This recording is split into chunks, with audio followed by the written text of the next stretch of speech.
Greetings, comrades. This is a video response to two videos which I found to be quite thought-provoking by an advocate of the Zeitgeist movement whose username is the Infiniteyes.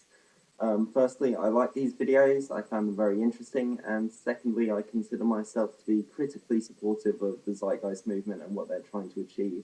So I wanted to respond to some of your opinions from a Marxist perspective. Now, I agree that the world is slowly moving towards a type of fascism with regards to the economy and the government, and perhaps even the rise of ultranationalism. Ultranationalism goes hand in hand with the type of corporatism you describe, and often under the guise of right-wing libertarianism. Instead of the state just openly controlling the vast corporations and industries, we now have a kind of symbiotic relationship between the political class and what we Marxists refer to as the bourgeoisie, which is the capitalist class of the owners and the controllers of these corporations. I think it would be fair to say that what we are seeing today is a privatization of state power by transnational corporations.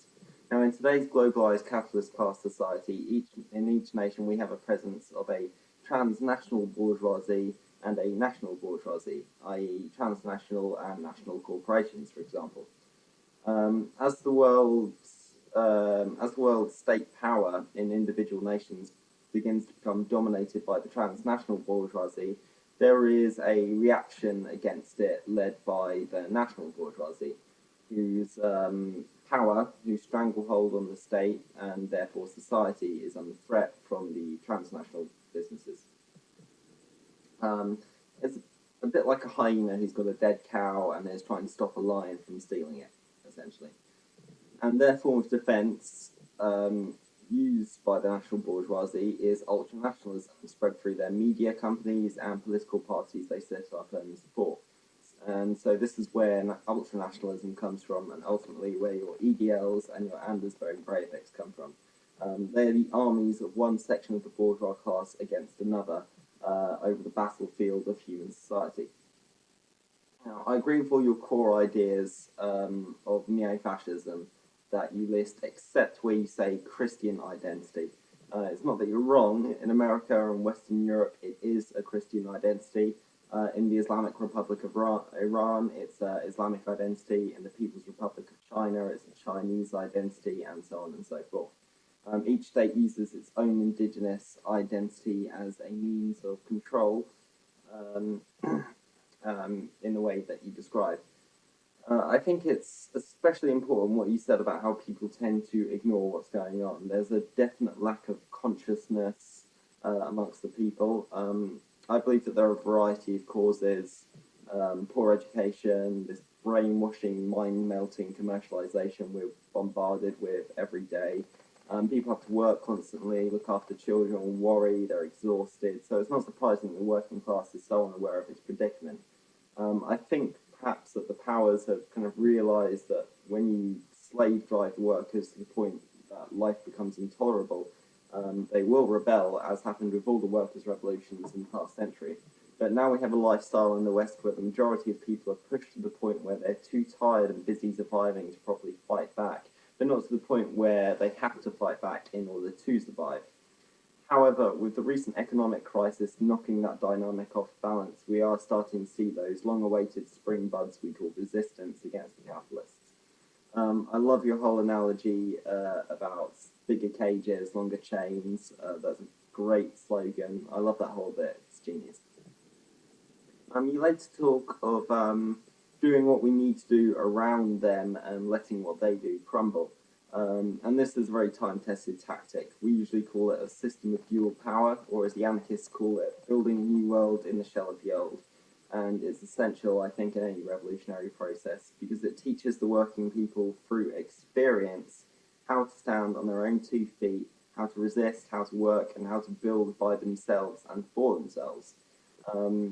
If you leave things how they are, you eventually get fascism.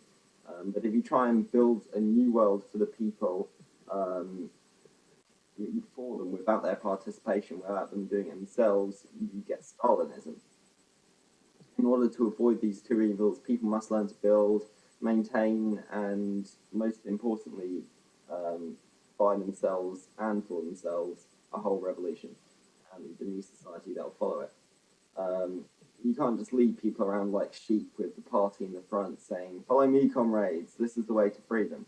The people must do it themselves, and the party must try and help them learn and inspire them with confidence to do it. That's why we have to raise people's consciousness. The things you say about nation states, about distributing power, about not relying on the state and not consenting to the bullshit, about people coming together, uniting, using each other's skills to build a system that works for us, I agree strongly with all of this as a Marxist. This is why I quite like the Zeitgeist movement. In many ways, if it achieves what it's trying to achieve, it would achieve all the same goals as Marxism and to an extent anarchism, though they probably wouldn't believe in the whole kind of centralized, everything's run by computers side of thing. We want basically the same things, but of course there's a million different opinions on how to get there. Now this brings me nicely to the end of the first video and the beginning of the second, where our respective opinions begin to diverge. Like you, my personal philosophy is fuck fascism, and I also believe that the capitalists aren't inherently evil, they just do evil things because of an evil system which rewards people for being evil. But I strongly disagree that it's possible to build the kind of future we want to build without at some point taking on the fascists directly, and here's why. The state is the vehicle with which one class oppresses another. The capitalist class, the bourgeoisie, the fascists, they use the state and its organs, the police, secret service, army, navy, air force, nuclear weapons, the justice system, education system, all these different organs and parts of the state to oppress the working class and oppress other bourgeois states as well, as we saw very much in the Cold War. The Third World usually takes the front of this. We can, as you described, disengage from the state, which will rob it for a time of its power, but it will not simply wither away, as the capitalist class will use the state and its organs to, sooner or later, try and reassert control, reassert its dominance over us, and it will use violence, in some cases extreme violence, in order to do so. This compels us to resist. Our resistance can be violent or non-violent, but how we respond is very important.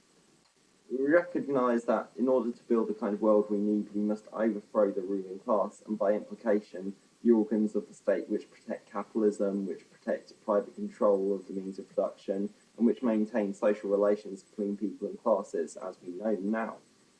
With only a few exceptions, every regime or system of government that has existed in the last century has maintained the current capitalist social relations, with all the bells and whistles to protect it. And this includes Nazi Germany, Soviet Russia after the 1920s, Libya under Gaddafi, and the so-called free world, the democratic West. These all have the same state structure, the same internal contradictions, the same body of armed men to keep the peace, control the workers, and protect the state. And only by overthrowing the state, severing our dependence on its institutions, and rendering it useless through the independent action of the working class, can we hope to enact any form of radical change. We cannot make capitalism kinder. We cannot make class society fairer. We can only tear down the whole thing and replace it with a new system. And this is why social democracy doesn't work. This is why we used to call social democracy social fascism, because it doesn't change a damn thing. Attempting to change society for exclusively legal channels, like, say, for a political party, will more often than not result in the group becoming absorbed into the establishment and serving the needs of the state, as invariably happens with green parties, social democracy and anti-war groups, feminist groups, etc., etc. Attempting to enact change exclusively through illegal means, however, will result in the group being painted as criminals, people not helping due to fear or apathy, and at worst, all the members being executed by the state, as happens with eco-terrorist movements, groups like the Red Army faction, Direct Action, the Japanese Red Army, the list goes on and on. So you have to try and mix the two, as Lenin outlines in his book, Left-Wing Communism and Infantile Disorder, which everyone must read. Communists, not communists, everyone must read this book. Fantastic, isn't it? Gives you real insight to how Lenin ran things, I think. Illegal resistance does not in itself have to be violent, but the chances are that if done on a scale which threatens the workings of the capitalist system, it will result in violence. It can be strikes, sabotage, sit-ins, and occupations, and other such things, but bear in mind that should a critical mass form, the state will use violence and people will be killed. Many people like to cite Gandhi's example in India as a way to overthrow an evil power peacefully using only non-violence. However, the aim of overthrowing capitalism is to completely change society, and Gandhi did not completely change Indian society. He failed to do this. What happened after the British left India? Power was handed to an Indian and a Pakistani ruling class, and business resumed as normal. The British left because the British public could not stomach the shooting of unarmed civilians, but had it happened at home, the state would not indulge itself in the luxury of letting people get their way and would use violence as much and as often as it feels it needs to. The Northern Ireland incident shows us this vividly, and as is what we are witnessing in the Arab world, in Syria, in Egypt, and Libya. The state did not disappear in Egypt, and when it did disappear in Libya, it reassembled itself in the form of the National Transitional Council, which is formed with the national bourgeoisie friendly to the West. The fact is, when a real change occurs, it must be defended, and we have to defend ourselves from the violence of the state. The chance state revolution occurs once in a lifetime, and it requires millions of very committed people in order to take root and develop. The bulk of resistance can and should be peaceful, but the time will come when the bourgeois state will do all it possibly can to hold on to power. And something as precious as revolution, in my opinion, should not be sacrificed on the tank tracks in the name of pacifism. I'm not saying that non-violent action is pointless or wrong. On the contrary, it's essential and should be used as much and for as long as it's physically possible. But the time will come when we will be forced to resist violently. If it reaches that point, when things are hanging in the balance, violence will take place. The type and severity of that violence may vary, but it will happen, and in order to defend the revolution, in order to overthrow capitalism and enact the kind of change we want to see, we'll have to be prepared to do whatever it takes to make this happen. Anyway, I hope you've enjoyed this video and found it as interesting as I found yours. Keep up the good work. Red salutes, comrades.